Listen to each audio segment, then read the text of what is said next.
So please give a warm welcome to Tom Glaser.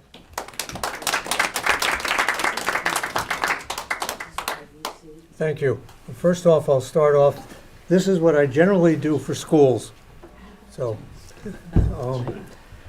first I'll give you a brief overview of the years in Europe from 1933 to 1945. Adolf Hitler, a Nazi, was voted into power in Germany in 1933. He wanted to conquer all of Europe and eliminate all of the Jewish people and those of other minorities, including those of other races, sexualities, and religions.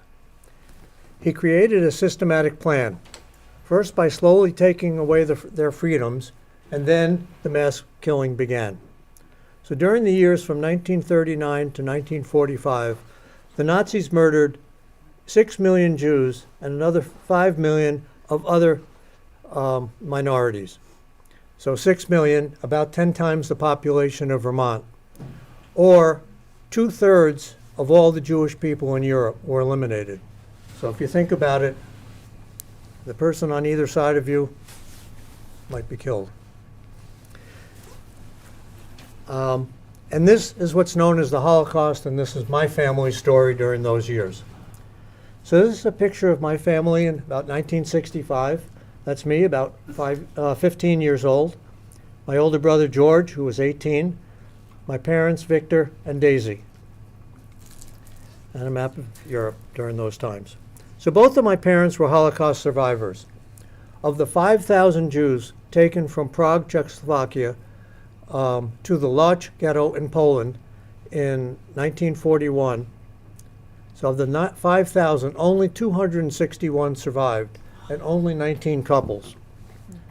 Now, I'd like to tell you why I'm speaking to you today, because speaking to groups is out of my comfort zone. But I feel like I should be doing what my father would be doing if he was still alive, and that's sharing my family's story so that this part of history is never forgotten. Like the saying goes, never again. I'm sorry if some of what I'm going to share with you is hard to hear. Some of it is gross and truly disgusting, but the fact of the matter is that it was. It's not a pretty story, but there's one good thing. My parents survived it, and now I'm here. So this is the story of my parents and some relatives who unfortunately I never got a chance to know and love. Here's a picture of the Glaser family in 1914. This is my father, about the age of 7. His father, Zygmunt and Ludmilla, who you'll hear a little bit more about. His father had 4 brothers and a couple sisters. Here are a couple my great-grandparents. Here are a couple cousins you'll hear about from my father. You'll hear about this one and one of these 2 uncles of my father. I'm not sure which one it is. So I'm the first one in my family to be born in the United States. I was born in 1950, about a year after my parents emigrated to the U.S. My parents grew up in Prague, Czechoslovakia, in nice homes with loving parents. My father was quite good at soccer, played the violin, and later in life he taught himself how to play the game of bridge. Since I've got an older audience today, how many of you know the game of bridge? I figured I'd see a few more hands than what I do in schools. Usually I get one, and usually it's the teacher. But anyway, bridge is a card game, and it's not a game of luck. To do well, you need to look at the whole situation and plan a strategy to do well. My father got to be quite good at playing bridge and played for the Czech national team. And later on in life, he would play in tournaments all over the world. So the Germans invaded and took over Czechoslovakia on March 15, 1939. My parents were dating at the time. Knowing a little bit about what was happening in the world, they decided to get married, which they did exactly 1 month later, April 15, 1939. So they got married in hopes that the Germans would not separate families. Of course, that didn't work. My father tried to get his parents to leave the country, but my grandparents refused. They said that they were too old to start over somewhere else. And since they were old, what could happen to them? They had their life, their family, their business, home, and they refused to leave. And my father refused to leave without his parents. So over the ensuing months and years, the Nazis began restricting Jews from more and more of society. Simple activities like going to a park, restaurants, theaters were not allowed.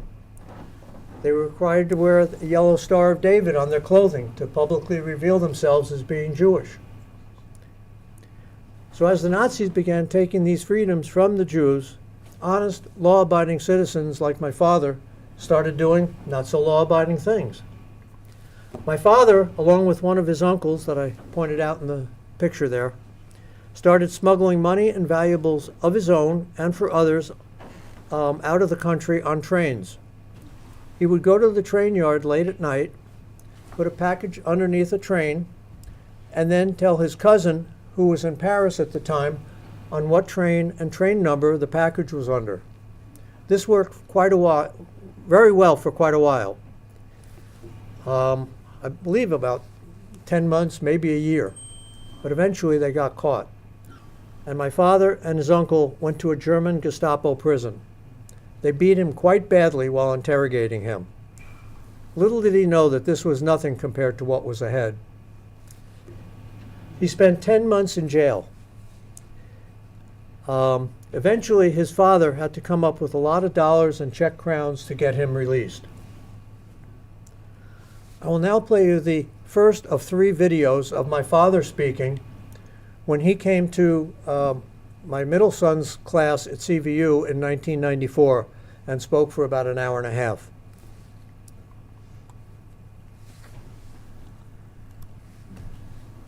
All Jewish families had to prepare a list of all their possessions, including what they had in bank vaults. Then the Nazis notified us that they prepared 5 transports, each to contain 1,000 Jews. My parents and my wife's parents and her brother, and my wife and myself, we were designated for the 2nd transport. In our transport, there were mainly doctors, lawyers, and wealthy business people.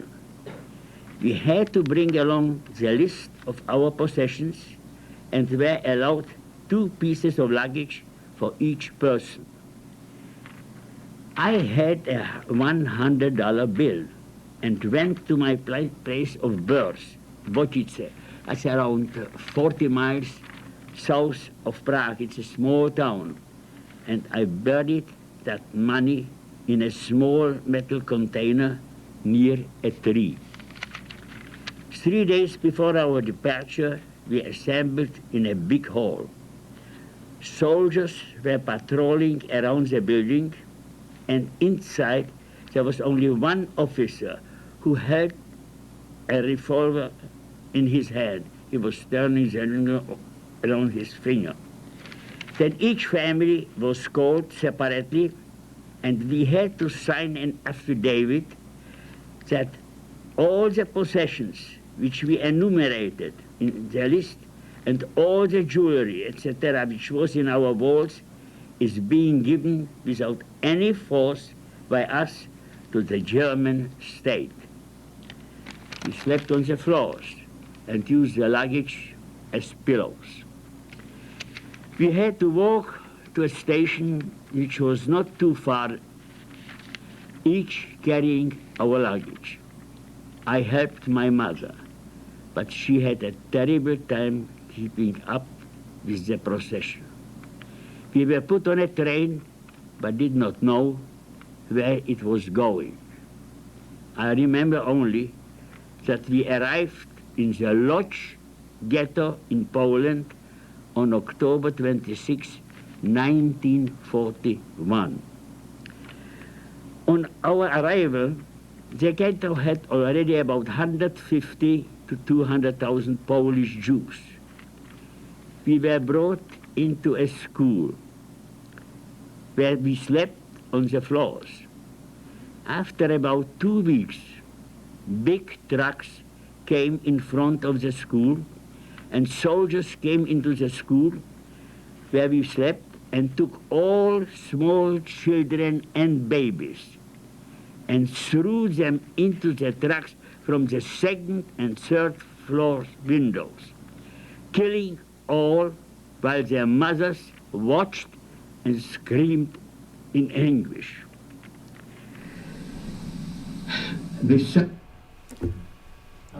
I'll let that sink in for a moment. Remember the $100 bill. I'll get back to it later. So the conditions got worse and worse.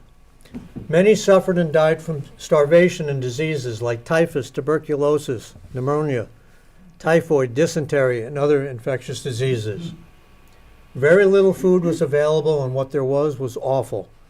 My father used to say that in normal times you wouldn't feed it to pigs. After about 4 or 5 months of starving and not being able to do anything about it, and not seeing the end of his suffering, my uncle Fedor, my mother's younger brother, who was about 16 years old at the time, wanted out of there. So he volunteered to get on one of the many transports out of Lodz in hopes of better conditions.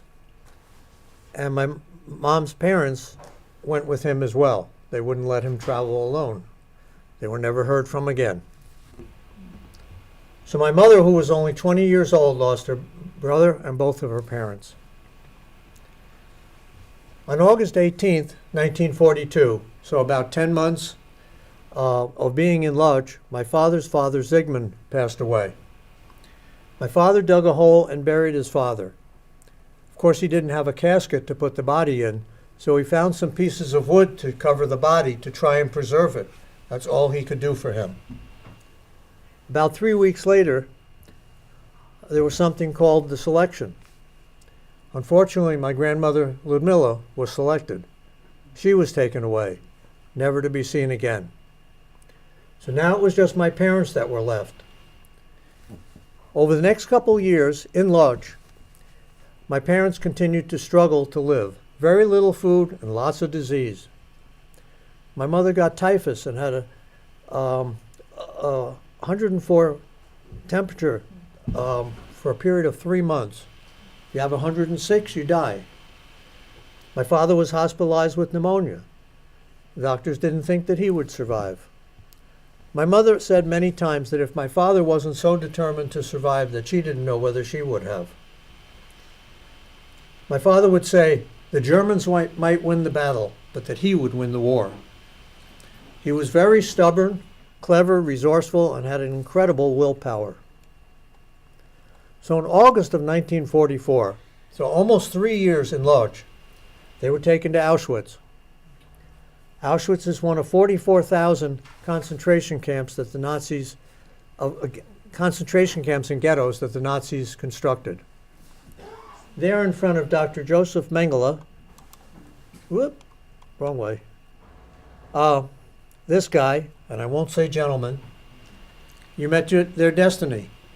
If you went to his left, you were killed in the gas chambers. If you went to his right, you were safe. The men were in front and the women were in back. My father worked his way to the back of the men, and that way my mom could see that she went to the same side as my father. And knowing that she went to the same side, sorry about that, she knew that if there was any way to survive what was ahead, that my father would find a way. And that gave her the strength to continue. I'll just give you my simple distinction between a ghetto, concentration camp, and an extermination camp. A ghetto is like the worst slum in a city you've ever seen. Filthy, dirty. My father's reaction when they got off the train in Lodz was it was the filthiest place he had ever seen. My father said there was 150 to 200,000. However, the ghetto is surrounded by a fence, and the Lodz ghetto was approximately 1 mile by 1 mile. So you can imagine how crowded it was. Housing was approximately 7 to 9, 10 in a room. I later found out that there was only 20% of the housing had plumbing. So you can imagine how nice that is. Then a concentration camp is like a prison. You're separated from your family and you don't have any of your own possessions. And if you're strong enough and lucky enough, and you survive the slave labor and tortures that you're subject to. An extermination camp is just that, where you're taken to be murdered. So in Auschwitz, the men had to go into a small room, take off all their clothes, then a young German soldier whipped them from one end of the room to the other. Then they were given their clothes, which consisted of a striped shirt and pants, no underwear, wooden Crocs. However, those Crocs eventually got holes in their soles, so now they're walking barefoot. Their housing, wooden bunks to sleep on, no blankets, never a shower. Bathrooms? I don't think so. How about just a hole in the cement or a bucket on the floor? No toilet paper, no water to drink, no heat, no air conditioning, nothing. So from Auschwitz, my mom was taken to a camp called Gross Rosen.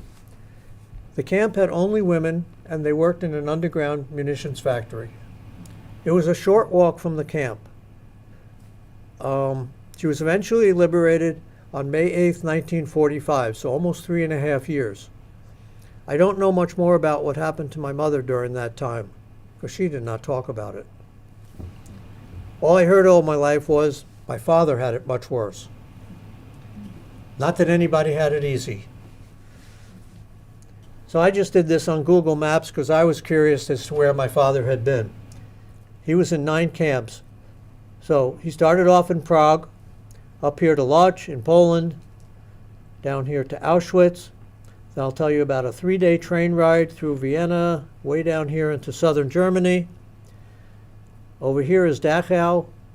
All these little dots are just names of little towns where there were other camps where he was taken. And eventually I'll tell you about a hunger march here from Turkheim back here to Allach, and then he was brought back to Prague. So in September of 1944, so a few weeks after they were in Auschwitz, they selected 640 of the strongest men who were told that they were going to go on a 3-day train ride. As you know, this is not Amtrak. This is a crowded cattle car with no facilities. So they gave him food that was to last them for the 3 days. When my father would tell the story, he would go, yeah, they gave us food. And he would hold up his fingers like this. A few pieces of bread, a few slices of salami, and some margarine. That's it for the 3 days. So what did my father do? He ate it all in the beginning. That way, for once, he could feel a little bit better. And what else? Nobody could take it from him. So the 3-day train ride, well, they expected to get fed when they got to the camp after 3 days, not until the next day. So the 3-day train ride brought them to Riedlow in the southern part of Germany. He spent approximately 4 months there until January of 1945. Some of what he survived was getting up at 3 o'clock in the morning, marching 5 miles, doing hard physical labor like building secret factories for the Nazis or roads or railroads, then another 5 miles back, returning at 8 o'clock at night. Day after day after day, it didn't matter what the weather was, hot, cold, snowing, raining. So what was happening? Many of the men were dying every day. 10 to 20 of them would die every day. Then my father had to dig the mass graves to bury those that died. He would have to carry the naked bodies over his shoulder and place them in the graves. However, before he could place them in the graves, he had to check their mouths, their teeth, to see if they had any gold or silver fillings. Then he would have to pull those teeth out and give them to the guards so that they had the gold or the silver. At this point, that's awful, but it was nothing compared to what he had seen and done, I guess.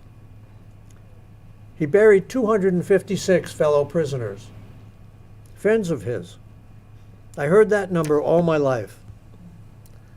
After the war, he would travel twice a year to Europe on business. And when he did, he would make it a point to go to Riedelo and say Kaddish at the cemetery. Kaddish is the prayer, the Jewish prayer recited in honor of the dead. He took me there once. It was an incredibly moving experience. He did say that there was one nice guard. One time while he was delivering coal to the officers' cabins, he passed a guard, and the guard whispered in his ear that in cabin number 18, there was a bowl of soup on the desk. Have it. If anybody saw the guard doing this, he would have been shot on the spot. In one of the desks in one of the offices, he saw a German newspaper. So he quickly looked at the headline, and he saw that the Germans were approaching, and that gave him a little hope that maybe the end was near. In 1987, my father took me, my wife, and our 3 boys to Europe. One of the places he wanted to show us was where he had been during the war. So he brought us to Dachau. Have any of you been to any of the camps? It's huge. He took us to where the gas chambers were. I couldn't believe it. He told us of the stench when the bodies were burning. Then he brought us to the bunk rooms where they had stayed. Have any of you been to Dachau? So you can tell me if I'm right on this. I don't know if you remember seeing the bunk room. Yep. The way I remember it is, it was a room about maybe 4 feet by 6 feet. In it were 3 bunks about this wide. There were 6 men assigned to each room. So 2 to each bunk, right? On the floor was a bucket for when nature called. When the bucket was full, one of the men had to take the bucket and run with it to the end of the hall. If he spilled any of it, which undoubtedly I'm sure he did, he would have to take his bare butt, get down on the cement or the dirt floor, and wipe it up. During the day, if they weren't outside for their roll call or getting the little bit of food that they might have gotten, all 6 men had to sit on the top bunk, hunched over. There was maybe this much room, am I right? Skin and bones all day long on a wooden bunk. And if you doing nothing all day long. Doing nothing, and if you knew of my father, doing nothing is a torture. So one of the worst things my father said was one day a water truck came to give them showers. It was a cold day in February. They had to strip naked, get a quick spray, and then get their clothes. So they're walking barefoot on the ice.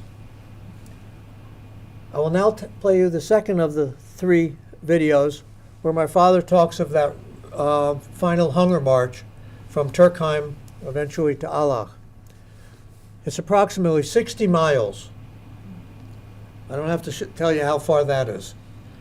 I don't know about any of you, but in my younger days, I don't know that I would make it that far.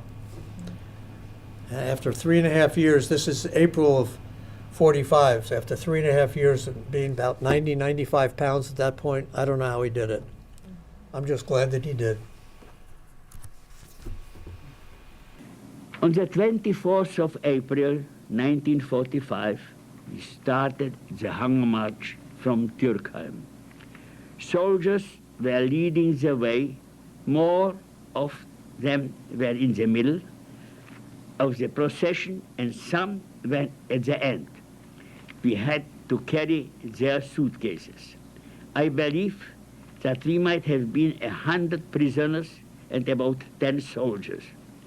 While we were marching, other soldiers in tanks were driving from the other side and purposely hit the procession, killing about 10 or 12. We and even the soldiers did not get any food. Suddenly, the soldiers ordered us to stop walking, and as I was in front, I saw that they were calling for food, indicating that they would not continue to go if they don't get it. They made us sit alongside the road, and after several hours, a small truck came with some food. The soldiers ate their portions, and then they gave us a small piece of bread with soup. I was among the few who were supposed to divide the food among the rest. Suddenly I got a big smug in my face, simply because a soldier wanted me to be on his left rather than on his right. But one thing I remember, this was the very last beating I got. After we were stopped about 4 to 5 hours, they ordered us to continue. It started to get darker, and we were passing Landsberg. On the outskirts of the city, there was a little empty house in the middle of the field, and the soldiers slept in the house. We were sleeping on grass outside. Suddenly, it started to rain, and we continued to sleep. The next morning, we continued through Felsenfeldbruck and arrived in the dark in Dachau. We were standing in front of the gates for at least 2 hours until we had to continue because there was no space for us. After another 1.5 days of forced marching, we arrived in Allach. We were brought into a very big building, and there were a lot of people. So they arrived in Allach soaking wet and slept on the cold concrete floors.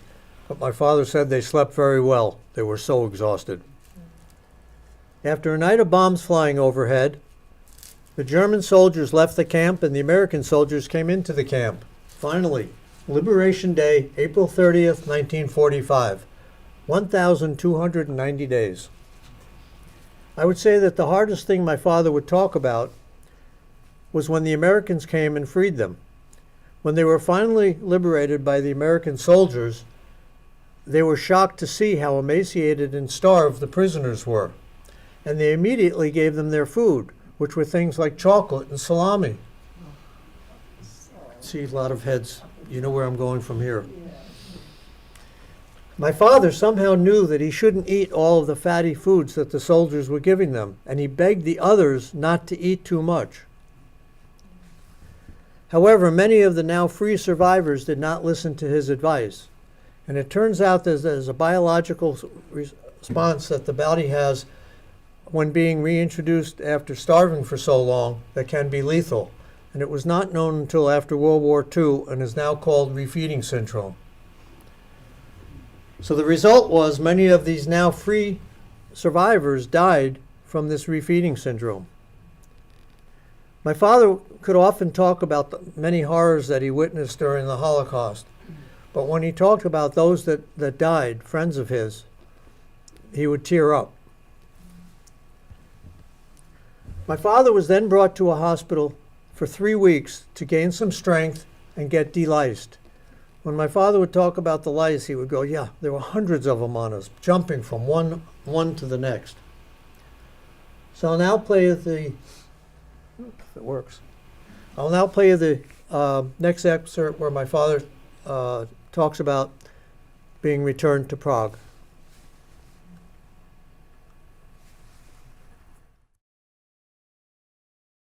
The day came to go home. American soldiers brought us on trucks until Pilsen, and from there we went to Prague on a train. We arrived in Prague, Smíchov, which is a suburb of Prague, at 6 o'clock in the morning. We were waiting until 7 o'clock to call somebody. We had no money, but everybody wanted to give us Czech crowns so that we could call. At 7 a.m., I called my friend the builder. There was a big hello. But all I wanted to hear was whether my wife survived the Holocaust. I got the wonderful news, she's waiting for you. So my father went to where my mother was. Shortly after their incredibly joyful reunion, they went to where my father had buried the $100 bill, and they found it. They changed it on the black market into Czech crowns, and with that they started to build their lives together. My father got back into business, which was buying and selling feathers and down. My brother George was born in Prague in January of 1947. All was going well. And then the Czech Communist Party came into power on February 25th, 1948. And they could see the writing on the wall. My mother said, "We missed one train. We're not missing the next one." Somehow my father found somebody to give them false documents and show that they were Polish Jews. This man arranged for them to get on a train of Polish Jews heading for Israel. They got off the train in Germany, in Stuttgart, made their way to Frankfurt.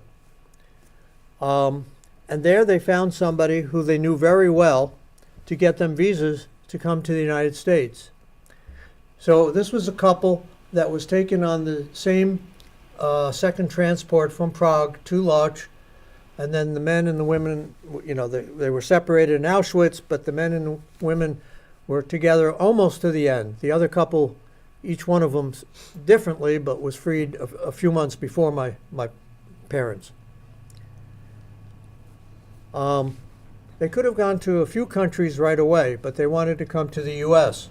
However, they had to wait 9 months because the U.S. was only allowing 2,000 Czech refugees to come. And about a year later, me. So I'd like to tell you something that I call my stick story. This is something that I lived with for about half of my life, or it bothered me for about half of my life. So when friends, relatives, neighbors would come over to our house, I'm born in 1950, they would find out or hear that my parents survived the Holocaust. This is only a few years after they survived. They've heard about the Holocaust. They wanted to know some things that they might have gone through. So my father might say, and I'm the little kid in the next room, 3, 5, 8, when you don't think your kids hear or they're listening to you. And here and there, I overhear this story many, many, many times. So my father would say, sometimes when they're outside by their roll call, the guard might say, you, and you, step forward. We're going to give you a stick. You're going to beat him until he's dead. You don't do it, I'm going to give him the stick. He's going to beat you until you're dead. Neither one of you does it, I'll take the stick and I'll beat both of you until you're dead. So all my life I hear my father saying this story, but I never could get up the guts to ask him, did he ever do this? Did he ever kill anybody? Obviously he wasn't killed. Then on that trip to Dachau, we were walking from the gas chambers back to the where the bunk room was that I described, going past one of the many, many foundations. I don't know, it seems like there are 50 or 100 of them. Just the foundations are there, the buildings are collapsed. And we stop. And my boys are about 12, 11, and 6, and my father starts telling this story. He tells the story, and I finally finally get up the guts to ask my father, Dad, did you ever do this? Were you ever picked? And he goes, thank God, no. And I just broke down and cried. I didn't realize what I've been living with all that time. So like I said earlier, my mother really didn't say too much about her years during the Holocaust. When I was a freshman at UVM, my mother was 48 years old and she committed suicide. Many years later, a close friend of hers told me that she might have survived the war, but that she was a casualty of it. Dealing with losing my mother at the age of 19 was one of the hardest things that ever happened to me in my lifetime. I feel like I had a great childhood. We did many things together as a family. In the wintertime, we went skiing every weekend, every vacation. My brother and I were quite good at ski racing. My brother came in 5th in the Junior Nationals one year. I came in 2nd in New York State, both my junior and senior year of high school. Raced against Bobby Cochran, not too far from here. Knew the Cochran family very, very well. Great people. In the summertime, we would go boating and water skiing, which I still love to do today. Last summer, I went 41 times. happy about that. However, the Holocaust was always in the background. Never knew what we could ask and what we couldn't ask. We were always expected to finish whatever was on our plate. To this day, I rarely leave anything on my plate. If I take it, I eat it. So here's a picture of my father at the age of 75, about my age. Everybody see a resemblance? Usually I see some nods. With our 3 boys at our house in Shelburne. And I have 2 pictures from Thanksgiving. I'll explain why. So here's my oldest son who lives in St. Paul, Minnesota. His wife, our 2 granddaughters. She goes to the University of Chicago this year. She's 19. She's 16.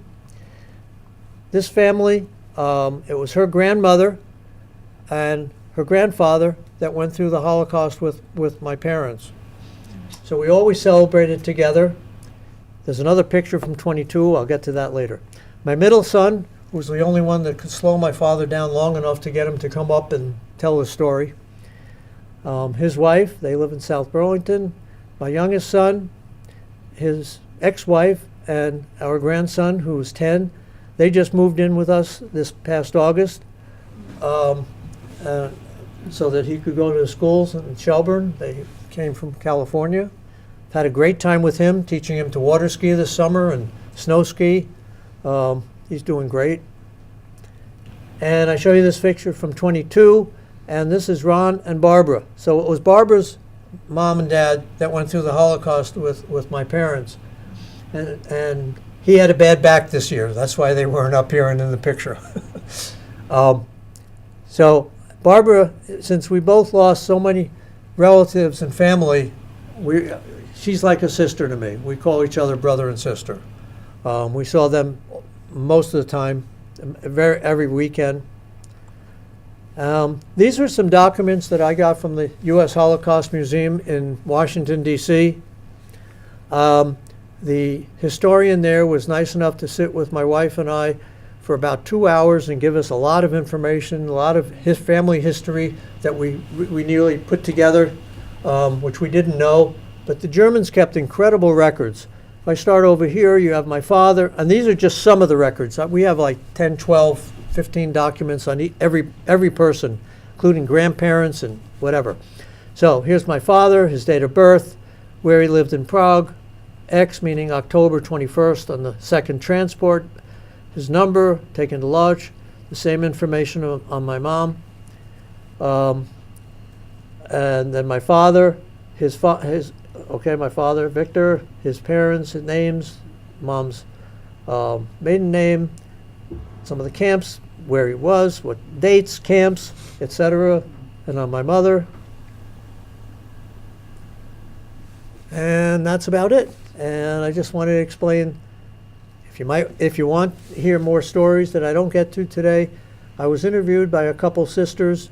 They do a podcast called Wild Side, and you can see it's spelled CIDE, and they do it on homicides and suicides, and they wanted to do one on a genocide.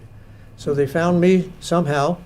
They're not from around here, and they wanted to do it on the Holocaust, and so they interviewed me. And on the bottom you can see movie, I hope. Well, we have a screenplay that's written. If anybody knows anybody that makes movies, producers or anything, please let me know. There's a classmate of ours from high school that saw a letter that my father had written after the war, and he goes, "Wow, this should be a movie." And he, along with my wife and I, over the last 4.5 years, have put together a screenplay which is ready to be made. So, and I'd love to take questions from any of you. So many questions. A lot more of my parents' story, I'll say amazing story, comes out with the questions.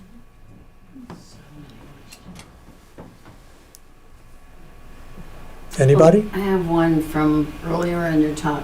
If your father had pneumonia mother had typhus. Typhus. Yeah, he was in a hospital. They had hospitals. Well, and the ghetto is like is like a city. It's like a town. There are doctors. There's, yeah, I know. I always felt like, I thought Really? they were just like the palace, Really? You would think, yeah. you know, I mean, and if that happened in a concentration camp, they would just leave you there to die, or kick you hard enough until you did whatever, you know. But the ghetto is yeah, kind of run like a little city. Not one you want to visit, I know but Art Spiegelman. Hmm? I know Art Spiegelman. You know Art Spiegelman. You don't know Art Spiegelman? Mouse. Oh, do you know of? Mouse. Yes. He did a graphic novel, 2 volumes. He grew up with parents who had survived the Holocaust. And his mother also committed suicide when he was a teenager. And he's famous. He got a Pulitzer Prize for his work. So I'm thinking the movie, the screenplay, contact Art Spiegelman. you got that, Jill? Okay.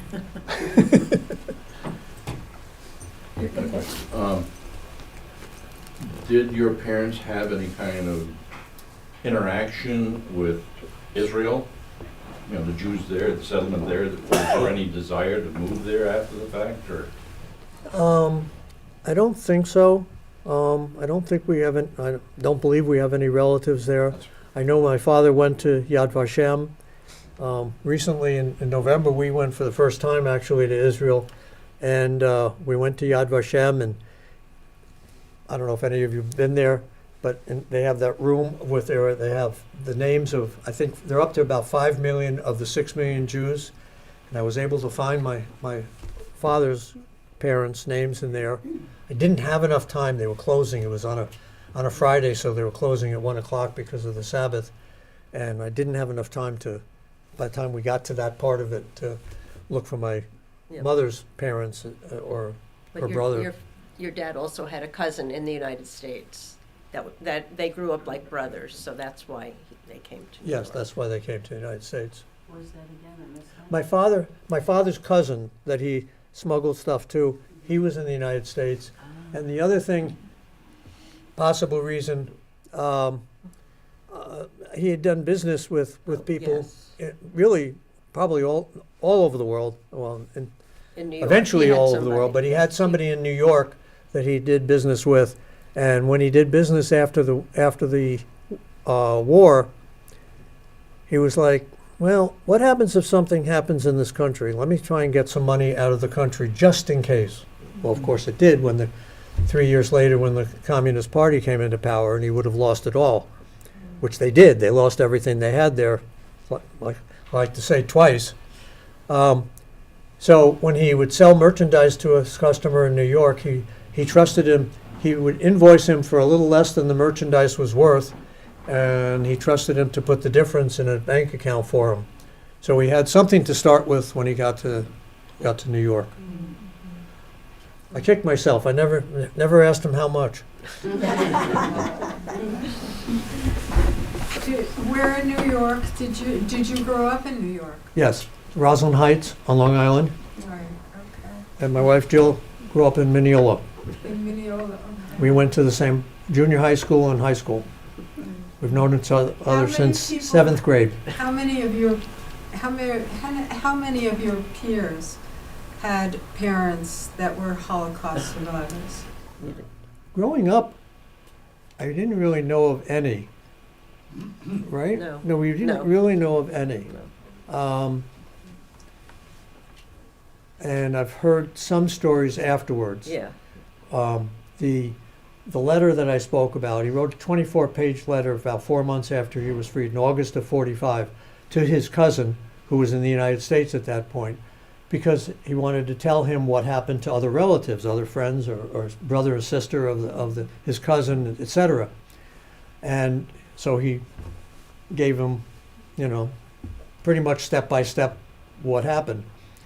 I grew up in Plainview, Oh, and Yeah. there were many people, many of my friends whose parents were affected, and also couples that still had their numbers on their arms. So it was more. There were probably more Jewish people there. Nobody talked about it. Nobody- At My- that time, at people my- didn't talk about it. My grammar school, I had 100 kids in my class, 98 were Jewish, one Protestant, one Catholic. I thought the world was all Jewish, and here and there's a Catholic. No? Her grammar school was maybe 60% Jewish, something like that, so our high school was the two. I mean, it was mostly Jewish people. Yeah, for Um, us it was 50. It was about 50-50. 50 Christian, 50 Jewish. Yeah, and I'm a little older than you are. So, yeah, interesting. How?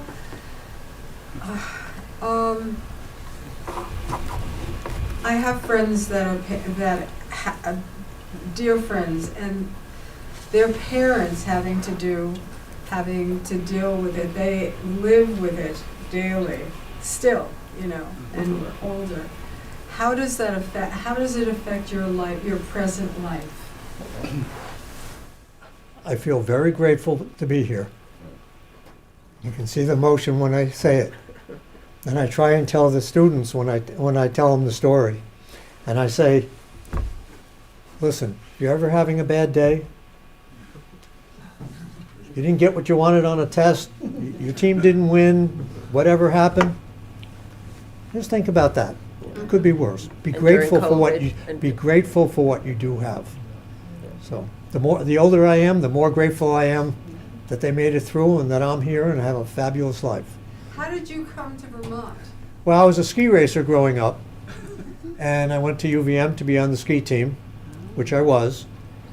And then when my mom died, which was January 22nd, so the very beginning of my second semester, so I go to Long Island, and then I got the flu, and I kind of missed the first, I don't know, a week or 10 days of the second semester, and I was feeling like I was the only one to ever lose a parent, and totally in the dumps, and kind of burnt out from racing and being on a traveling team and keeping up with school, and missing 10 days at the beginning of a semester was all I could take. So I stopped racing then, and but we got married between my sophomore and junior year, and we lived up here for a couple years and said we'd rather live up here than Long Island, and we stayed.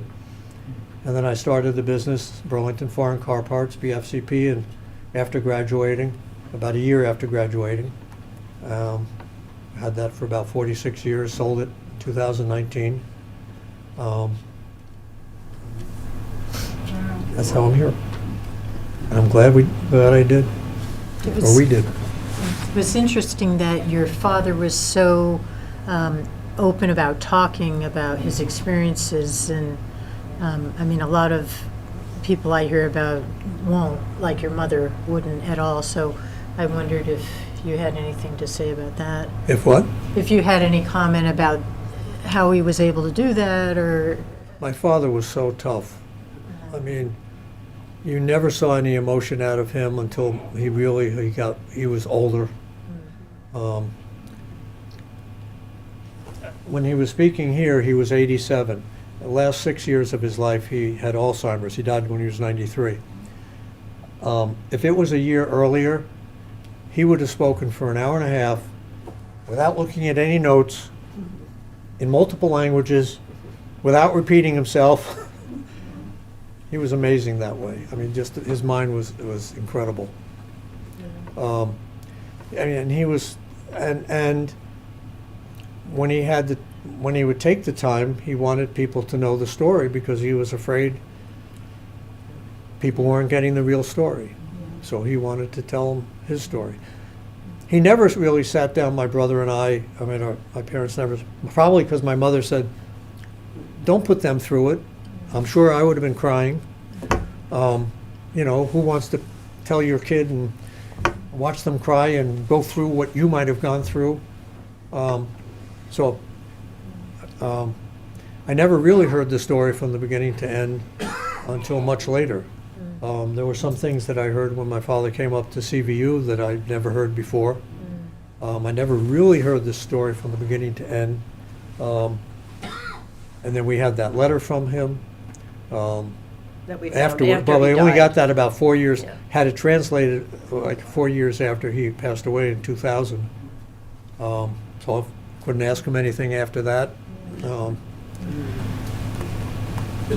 Is all of this information written down anywhere? You can't lose this. Your family needs to keep that. Is it written down Yep. somewhere? Is it published anywhere or available? Or? I mean, the Not yet. letter we have, it's not really Yeah. published, right? But the whole history, the whole story of your family Mhm. needs to be remembered. Mhm. I'm hoping that movie gets made. When you went back to Prague, were there any Jewish people from the city left From, Prague? but there are Jewish people No, there. now, but back when your parents, did they have anybody to go back to?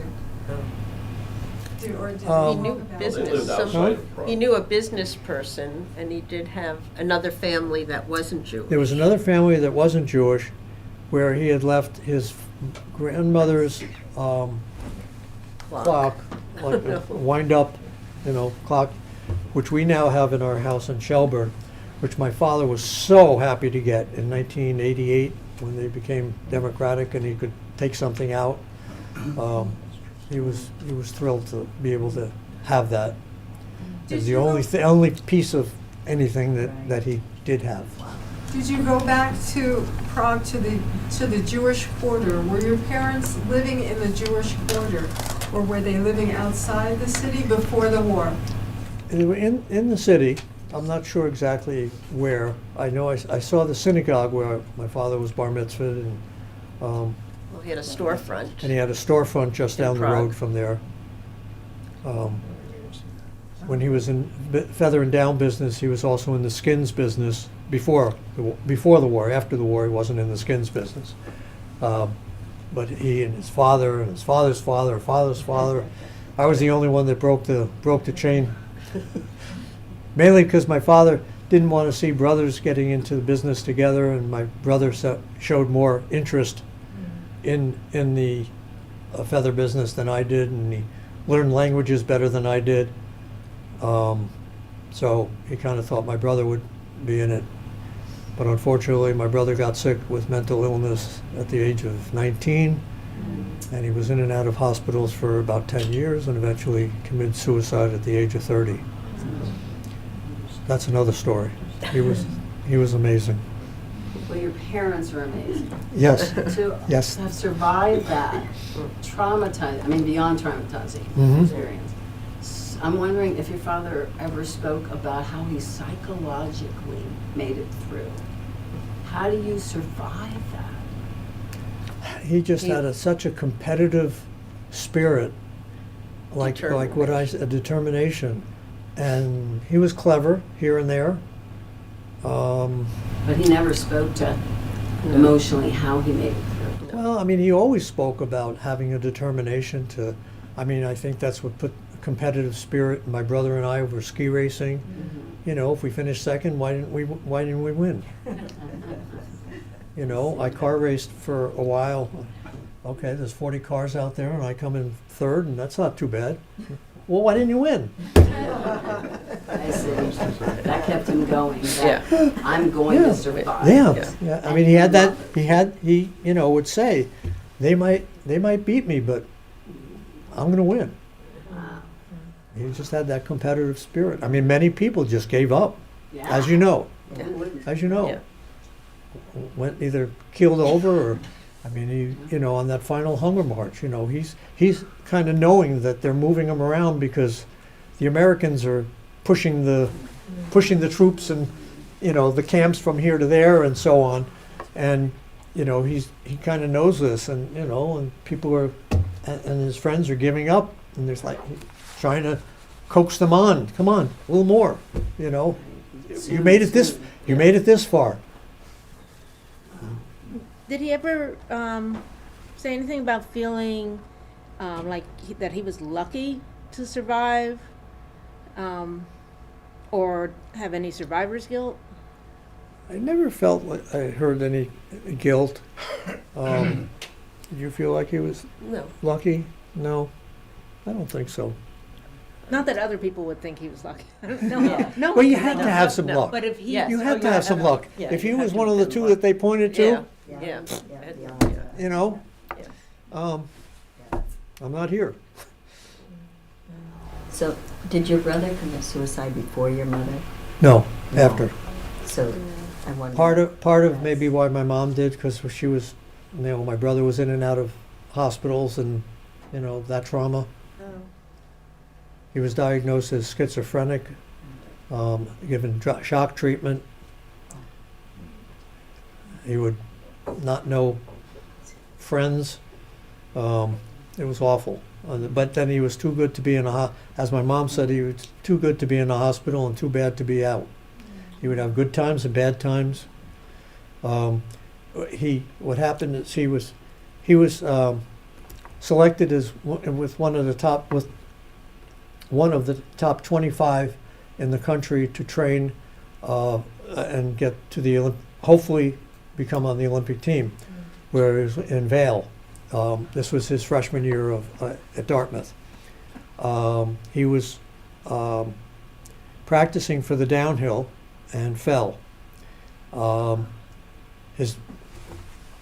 In downhill skiing, you're supposed to have a non-stop run before you actually take a full run. Well, anyway, he never got the non-stop run. The next day, he's feeling a little bit pain in his back before the race, and he goes to the infirmary. They give him something. They think that threw off his timing a little bit. And when if any of you know downhill racing, if there's a bump, you're not supposed to go off the bump because then you catch air and you'll slow down. So you try and jump before it or pre-jump, and you just go over the knoll. Well, they say his timing was off, and he launched himself at 60, 70 miles an hour. There was a picture of him, which we have in the Denver paper, skis and sky. And he dislocated his right shoulder, his left elbow, and has cracked his right elbow. Couldn't feed himself, couldn't take himself to the bathroom. His shoulder never healed well. For like a year and a half, and then eventually the doctor, that very famous doctor, and I can't remember his name, who operated on Joe Namath's knee, operated on the shoulder and repaired it about a year and a half later. It took about 5 or 5.5 hour operation, sewing this back together and that back together, and it was never the same. He would always test how strong he was healing by doing arm wrestling with me, and I could beat him, which was unheard of. Normally it would be like, you go ahead, Tom. And I'd start, and I'd be rolling across the floor. But anyway, so he got into smoking marijuana and taking LSD, and went to a campus policeman his freshman year. Oh, before that, while he was training in Vail, he was practicing actually faster than Billy Kidd and Jimmy Huga. Any of you know the names? Yes. Came in second and third in the 64 Olympics. Why didn't he win? No, I'm kidding. It gets really clear how your father survived. And my brother's goal was to win the gold in the Olympics, not just to be in the Olympics. I mean, it was to be. Well, anyway, not being able to ski and so on, he got into drugs, and then he went to a campus cop at Dartmouth, where he was there on a full scholarship in the fall of his sophomore year, and said to the policeman, "What would you do if I told you I had marijuana in my room?" The cop goes, "Nobody in his right mind tells me that." So we brought him to the infirmary, and they sent him to New York, to a psych hospital in New York, and that's where they gave him shock treatment, and it was, like I say, it was he was in and out of, I don't know, 5 or 6 hospitals over 10 years and eventually committed suicide. It seems, And you can tell, it still bothers me. I'm imagining you've done this many times. Up to So- about 95. Yeah. Otherwise, I'd have a box of tissues and I'd be losing it while I'm doing it. So it occurs to me that, obviously what you're doing is about preservation of memory. And I wonder,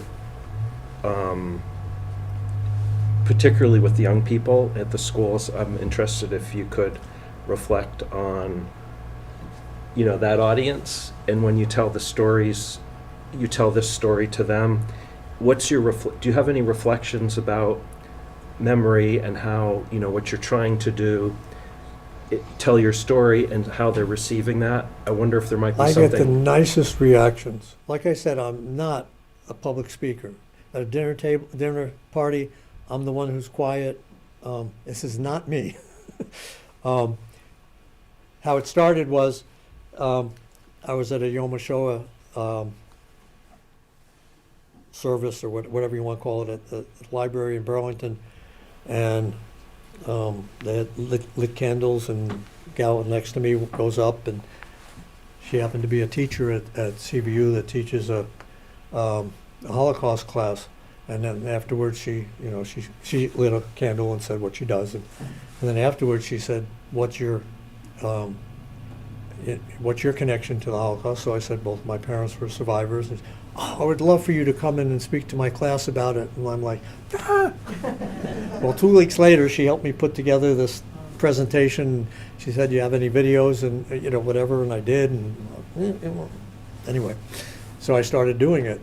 And I just got the nicest thank you notes and the nicest reaction, and the kids come up to me and thank me and tell me, "Wow, you put a family with those numbers."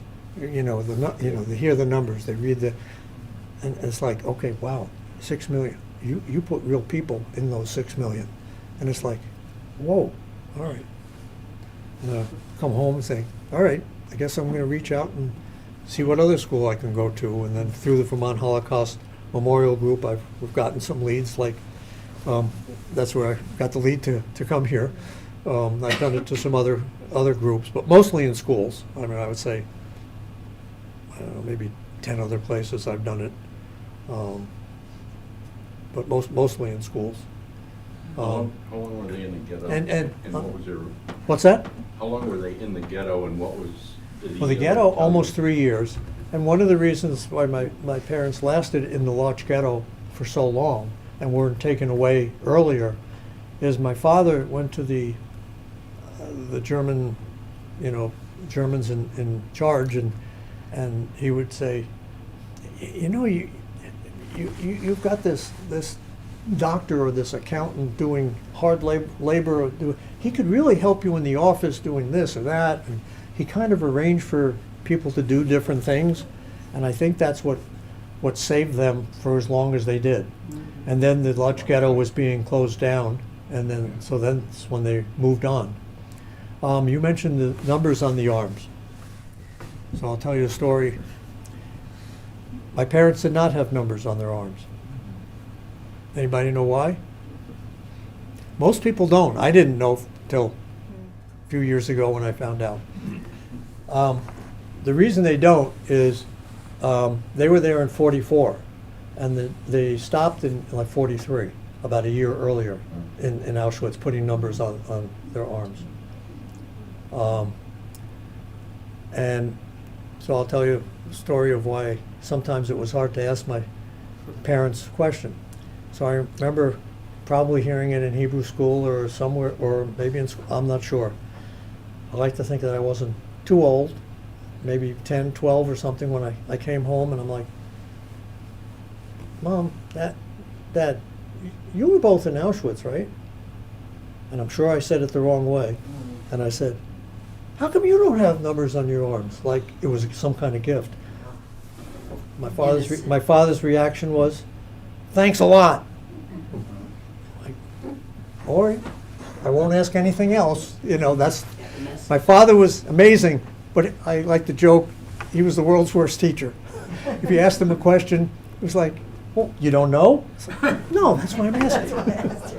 But that's the way he was.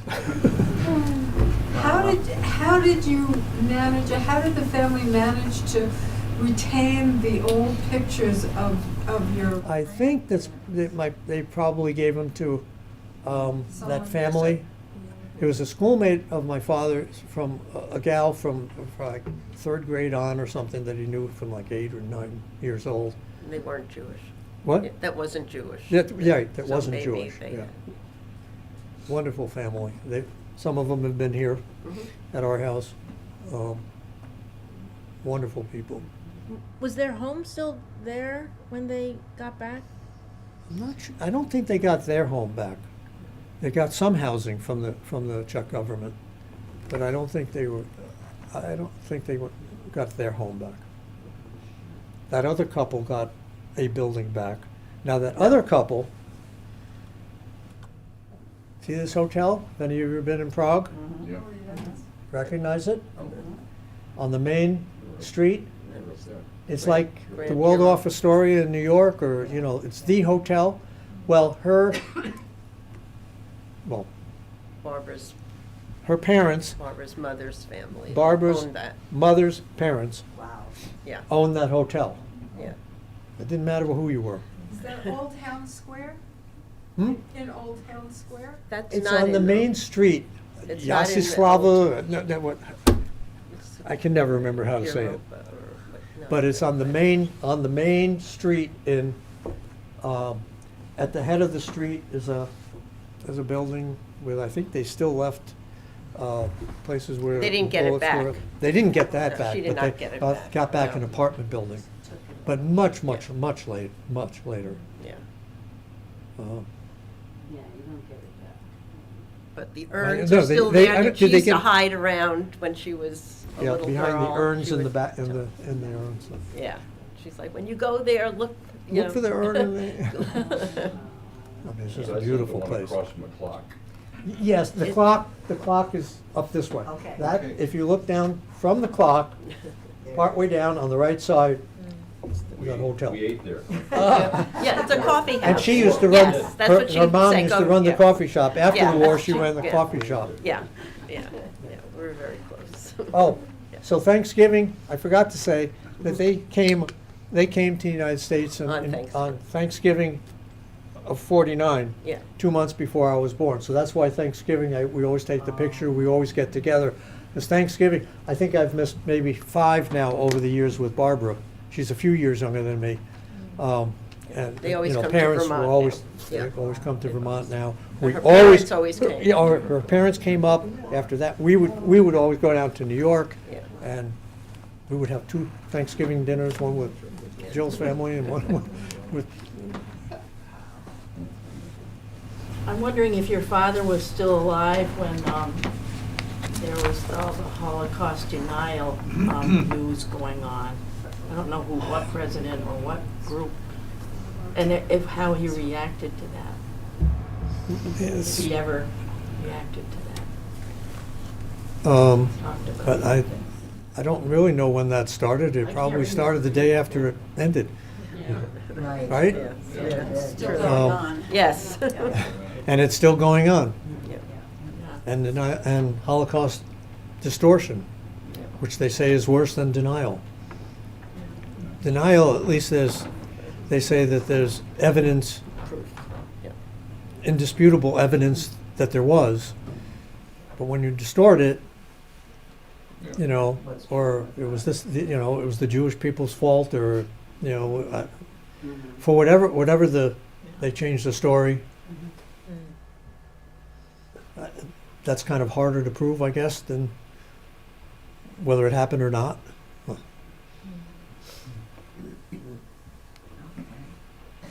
Thank you.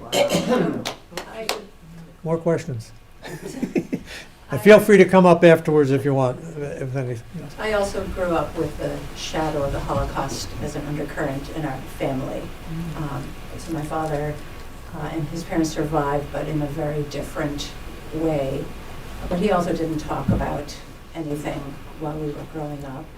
And my when my father was maybe in his mid-70s, my stepdaughter wanted to write about him for a class, and so and he talked to her and told Yeah. her his story, which was like maybe the first time, because we were always afraid to ask. Mhm. Grandmother would talk about it, but Yeah. not he. And so that broke the ice, Mhm. and then they went also to a Holocaust remembrance event shortly after that, and he And he spoke. got into a conversation with somebody, and then they invited him to come back and speak the next time, and then they invited him to come and speak to a school. This was, they were living in Maine at the time, and so that he did that for the first time, and we said, so how did it go? And he said, I don't know, they were very quiet. And my stepdaughter says, oh, they were listening. Yeah. And sure enough, a few weeks later, he gets a big envelope full of letters from the kids saying you had asked about that. And they, the kids were very eloquent. They were maybe middle school kids. I get it, some incredible letters from the Yeah. kids, and I'm like, wow, they were Yeah, this is listening. Maine. They were listening. Maine was very, I mean, Maine is very, you know, white, very conservative, yes. Though Maine now has a wonderful Holocaust Remembrance Center, and Dad then became very busy speaking for them and going around Maine, talking to different schools there. And then he wrote out his story, and then he would often present it at local Holocaust events. And then eventually they had their second retirement and moved here when he was in his mid to late 80s, and he spoke here while he could. And so, and we have so many similar stories and side stories of other relatives. My dad grew up in Vienna and got out on the Kinder transport, which is a My mother story was born in and of Vienna. and he was one of the 5% whose parents were reunited with Oh, him wow. after that. And he had two cousins from Bratislava in Czechoslovakia who also got out on the Czechoslovakian Kinder transport, who never saw their parents again. And then they grew up in England, and then my father and his parents came to this country eventually. So were they part of the, what's his name? No, so the Harold? Nicholas Winton. Yes, he- yes. So Yeah. I'm assuming that Czechoslovakia, but I don't know the dates that my father's cousins escaped on. Yeah. And my father was on one of the very first trains out of Vienna, so in December of '38. And then, and so still very early, and my grandfather had been in Dachau for a while, and they were able to, my father's sponsored visas for my grandparents, because in those days, they just wanted the Jews out. Yeah. So if you could get a Okay. visa to like Shanghai or someplace, they would let you out. So this foster father, put up £1,000 to buy tickets for my grandparents to Shanghai, which was a fortune. Wow. Yes. in those Yeah. days. Yeah. And so with that, my grandmother was able to persuade the Gestapo to release my grandfather, and when they got to England, they asked for asylum and reunited with my father. But most of the family, all the extended family, were lost. Yeah. And most were from Poland.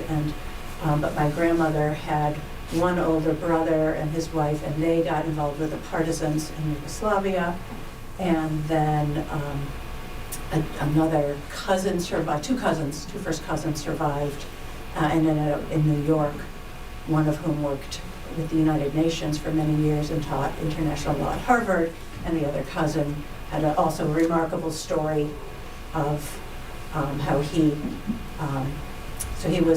had a photography equipment business in, I think it was also Vienna, and he and his wife knew it was time to escape, and they quickly sold their business to this older woman who paid them pennies on the dollar for this business. And he said, "Why do you want this business?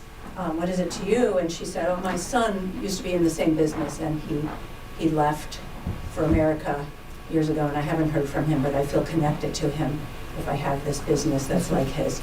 So they escaped with their few dollars, stopped with the partisans in Yugoslavia, eventually got to New York, with maybe $10 to their name. And my cousin hit the streets looking for business, speaking no English, and going into every photography equipment store he could find because that's what he knew what to do.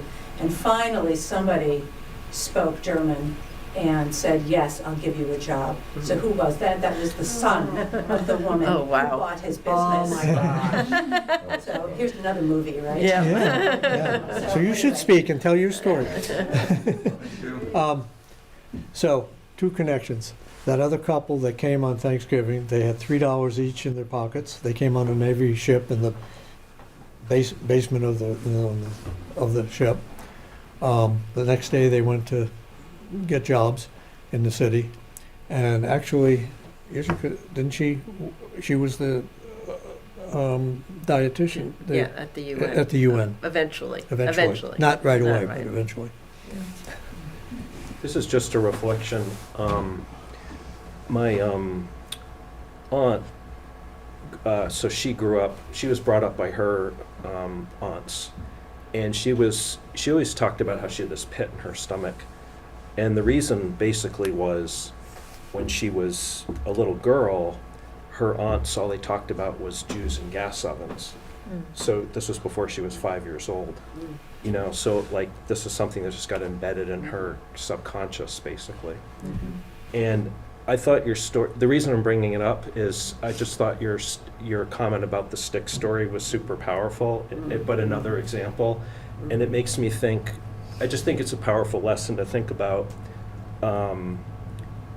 First of all, like within families, you know, these stories that people have about their experiences and what that does to people as they live, but also the relationship, you know, people outside of a Holocaust experience have similar stories going on that none of us know about. You know, you walk down the street and you're like, we don't know what the hell went on with this person. We have no friggin' idea. Yep. You know, it could be all roses, but most likely not. Yeah. You know, so I just think it's Everybody's got some. it's Or just you a see somebody Yeah. with something, oh, wow, boy, do they have it good. So You just don't know hearing you everything. like talk about People are- right, Yeah. but for yourself of like maybe having gotten through that a little bit, having the circle being closed when you talked about asking, you know, and he never had killed somebody. I don't know. I just think it's horrible but interesting at the same time. You know. When you mentioned that when your father spoke at a school and there was no reaction, I see very little reaction from the kids. I hear it afterwards. They'll write something afterwards, Sometimes it's okay. but Yeah. It's, you know, we're throwing the kids out the window, and I see, you know, from all of you, or most of you, and if you're not, you're thinking it. I hardly see any reaction from the kids. They watch it, they see it, they all hear it. Or actually, yesterday I was in Burlington, and there were about 40 kids in the class, and one kid had his head down, and lots of times he had his eyes closed. The teacher came over to him partway through and poked him a little bit, and then later on his head was down again. And then when it came for time for questions and answers, he had, I think, more questions than anybody else. He was listening, and then she told me he was sick the week before, and he's exhausted. And okay, I understand. I understand. reacting. I don't take Yeah, it. you don't I know. try not to take it personally when. But not reacting doesn't mean you're not engaged. Exactly. Yeah. Yeah. Yes. No. Yeah. Sometimes something is. No, and okay. especially with the kids, they don't want to show it. Yeah. They don't want to show it to the others that are. I've just learned that. Yeah. You know, I In a also sense. want to say that, so growing up, I remember coming home from school complaining to my mom about whatever, somebody insulted me, somebody made fun of me, so whatever. The mantra I grew up with was, if that's the worst thing in life that happens to you, you'll be lucky. So, that's my mantra, you know, Yeah. just make lemonade. Yeah. One more question? Oh. Go ahead. There's still more questions. Okay, I have a question about, wanna take a and picture of feel the free picture? not to answer this because it's a little bit off your topic, but when you see what's going on today and you know, especially with immigrants or you know, people from other places that may not be citizens or may be citizens, and the way ICE. I'm just curious if you feel like your reaction is colored by what you grew up with. I don't think so. Okay. I don't want to really get into a discussion on Yeah. today and whether they should or shouldn't or whatever. No, I'm just curious if it and did. And it's the other thing, if I do get questions on that from kids, which rarely I do, I pretty much try and say just this, that. I don't really want to get into what today's stuff and try and compare it like some people do or not. That's not my job when I come to the class for an hour and 15 minutes. It's to tell them about the Holocaust and supplement what they're learning about from the Holocaust, not really to get into current stuff. Thank you so much. Yeah, this is